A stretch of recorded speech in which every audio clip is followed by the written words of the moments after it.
नमस्कार दोस्तों, स्वागत है आप सभी का ऑनलाइन होस्ट यूट्यूब चैनल पर। इस वीडियो में हम बात कर रहे हैं एक बड़ी और लेटेस्ट अपडेट के बारे में, जो कि संबंधित है यूपी टीजीटी विजिटी एग्जाम डेट को लेकर। यूपी टीजीटी विजिटी एग्जाम डेट के साथ ही अगर बात की जाए, अध्यक्ष के आते ही डबल खुशखबरी के बारे में। डबल खुशखबरी के साथ ही हम बात करेंगे नोटिस भी जारी को लेकर, और जो कहा था वही आपको देखने के लिए मिला भी है। इसके बारे में डिटेल में बात करेंगे, टीजीटी पीजीटी की नई एग्जाम डेट के बारे में। चैनल को सब्सक्राइब करके बेल आइकन को दबा लें, वीडियो को लाइक कर दें, जिससे कि आपको रियल ऑथेंटिक जानकारी ऑनलाइन अडोफो स्टडी यूट्यूब चैनल के माध्यम से मिलती रहे। इस वीडियो में हम बात करने वाले हैं चार बड़ी अपडेट के बारे में। जी हाँ दोस्तों, एक नहीं दो नहीं, चार चार बड़ी अपडेट आप सभी के सामने निकल कर आ गई हैं उत्तर प्रदेश शिक्षा सेवा चयन आयोग के माध्यम से। क्योंकि काफ़ी लंबे समय से कहीं ना कहीं भर्तियों को लेकर एक कहा जा सकता है कि उत्तर प्रदेश शिक्षा सेवा चयन आयोग अकाल के रूप में साबित हो गया था। क्योंकि जो भी भर्ती हो रही थी, जो भी परीक्षा हो रही थी, वो सिर्फ आगे जा रही थी, यानी कि स्थगित हो रही थी। लेकिन अब ऐसे में आप सभी के सामने एक बड़ी अपडेट निकल कर सामने आ गई है। टीजीटी बीजीटी एग्जाम डेट के बारे में अध्यक्ष के आते ही बड़ी अपडेट को लेकर जानकारी जारी कर दी गई है। लेकिन यहाँ पे बहुत ज़्यादा कहीं ना कहीं बहुत जो अभ्यर्थी हैं उनके लिए राहत भी है। क्योंकि चलो, अब जो हुआ सो हुआ, लेकिन आगे नहीं होना चाहिए था। क्योंकि परीक्षा में देरी एक समय तक ठीक थी, लेकिन इससे ज़्यादा होने में दिक्कत आ रही थी। क्योंकि अभी क्या हुआ कि जब परीक्षा स्थगित हुई तो बहुत सारे अभ्यर्थी एलटी गेट पर फोकस कर रहे थे, और उसका बेनिफिट उनको ये मिला कि चलो टीजीटी पीजीटी तो नहीं हुई, लेकिन एलटी गेट तो हो गई। लेकिन अगर आप में से अभी भी कोई एलटी गेट की तैयारी कर रहा है तो उनको बता दूं कि एलटी गेट के लिए स्पेशल हमने जीके जीएस का एक कोर्स रखा था, जो कि 399 था, लेकिन 50% ऑफ के साथ मात्र 199 में दिया था। अच्छी बात ये थी कि इसके 95% जो क्वेश्चन हैं वो आपको इसी वन लाइनर में से ही देखने के लिए मिले। यानी कि अगर आपने 40,000 वन लाइनर पढ़ लिया तो आपका जो काम है वो हो गया। प्लस इसमें 6 मंथ का current affair, 25 practice set, daily classes, इसके अलावा 4,000 एक्सपेक्टेड क्वेश्चन तक हमने आपको इसमें दिए। करना क्या है, 7986240141 पे पेमेंट करनी है और अपनी तैयारी शुरू कर देनी है। चलिए बात कर लेते हैं सीधे मुद्दे की, बड़ी अपडेट के बारे में, यानी कि खुशखबरी को लेकर। UP TGT PGT exam date के संबंध में मैं आपको 3 से 4 जानकारियां देने जा रहा हूँ, एक एक करके बताता हूँ। देर रात को मैं थोड़ा बिजी था, लेकिन मैं आपको जानकारी नहीं दे पाया। उत्तर प्रदेश शिक्षा सेवा चयन आयोग को नए चेयरमैन के रूप में जो नाम की अनाउंसमेंट है वो कर दी गई। हालांकि मैंने आपको 3-4 दिन पहले ही बता दिया था कि 20 तारीख से पहले पहले उत्तर प्रदेश शिक्षा सेवा चयन आयोग को नए चेयरमैन के नाम की जो अनाउंसमेंट है वो कर दी जाएगी। 17 तारीख को ही उत्तर प्रदेश में एक नया चेयरमैन की अनाउंसमेंट हो गई। अब नए चेयरमैन के रूप में पूर्व डीजीपी प्रशांत जी को कहीं ना कहीं चुना गया है। अच्छी बात यह है कि उनको चुनने का रीज़न क्या है, उनको चुनने का रीज़न ये है कि आज के समय में किसी परीक्षा को कराने के लिए युद्ध स्तर पे तैयारी करनी पड़ती है। तो कोई योद्धा तो चाहिए ना।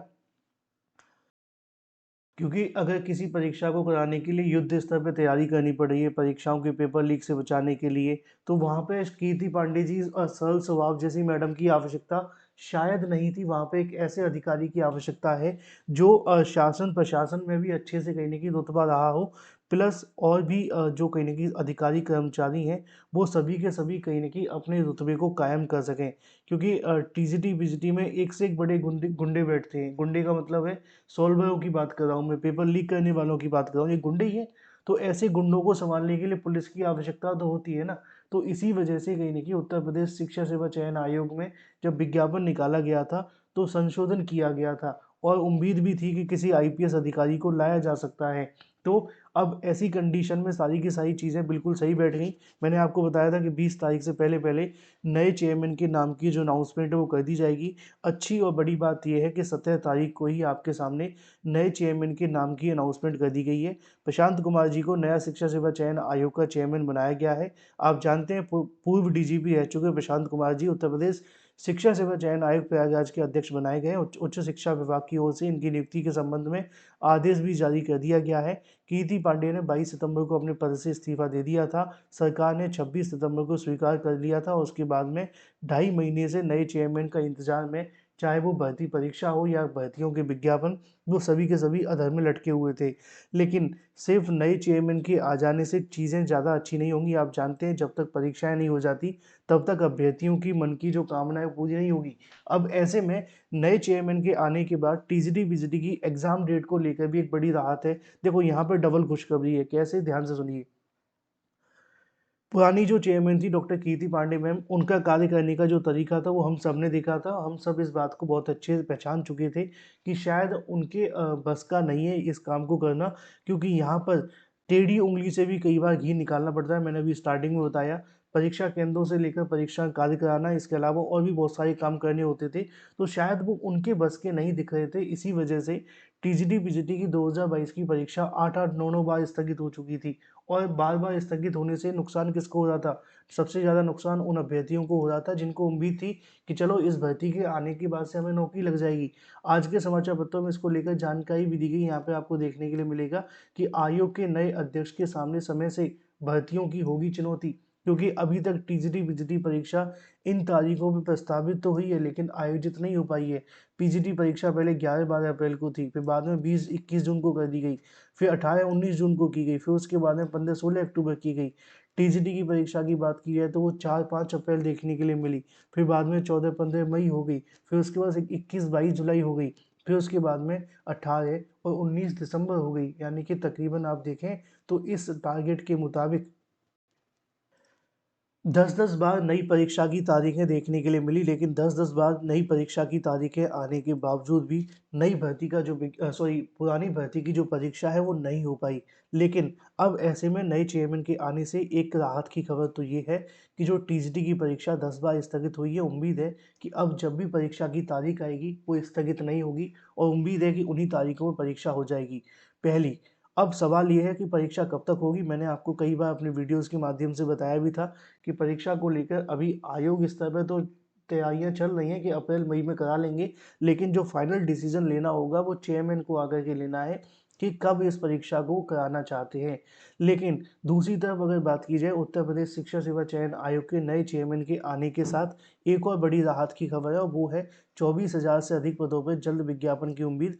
क्योंकि 24,000 से ज़्यादा जो पद खाली थे, इनको लेकर कहीं ना कहीं टीजीटी पीजीटी के संबंध में प्रोसेस तो काफ़ी लंबे समय से चल रहा था।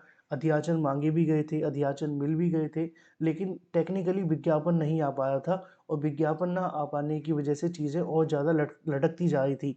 अब ऐसे में माध्यमिक शिक्षा विभाग की ओर से टीजीटी पीजीटी और प्राचार्य के लिए 23,000 से ज़्यादा पदों का अध्याचन तैयार किया जा चुका है। इसके अलावा आयोग को अध्याचन पोर्टल पर तैयार हो रहा है, इसके परीक्षण के अंतिम चरण में है। ऐसे में नए चेयरमैन की नियुक्ति के बाद इन पदों के लिए जल्द प्रक्रिया शुरू होने की उम्मीद है।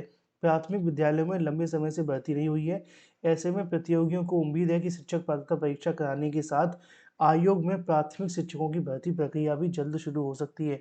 अब देखना यह दिलचस्प होगा कि उत्तर प्रदेश शिक्षा सेवा चयन आयोग की ओर से जो हमें उम्मीद है वो कब तक पूरी की जाती है। इसके संबंध में ऑफिशियल आदेश भी जारी कर दिया गया। आपने कल देर रात को इसको आदेश को अगर नहीं देखा तो देख सकते हैं। यहाँ पे लिखा हुआ है, डॉक्टर प्रशांत कुमार जी को पुत्र ललन प्रसाद जी, पूर्व पुलिस महानिदेशक उत्तर प्रदेश सेवानिवृत्त को मकान नंबर ये उत्तर प्रदेश शिक्षा सेवा चयन आयोग के अध्यक्ष के रूप में जो नियुक्ति है वो प्रदान की जाती है। जल्दी अब इनको कहीं ना कहीं कार्यभार ग्रहण करने के बारे में भी आदेश जारी कर दिया जाएगा।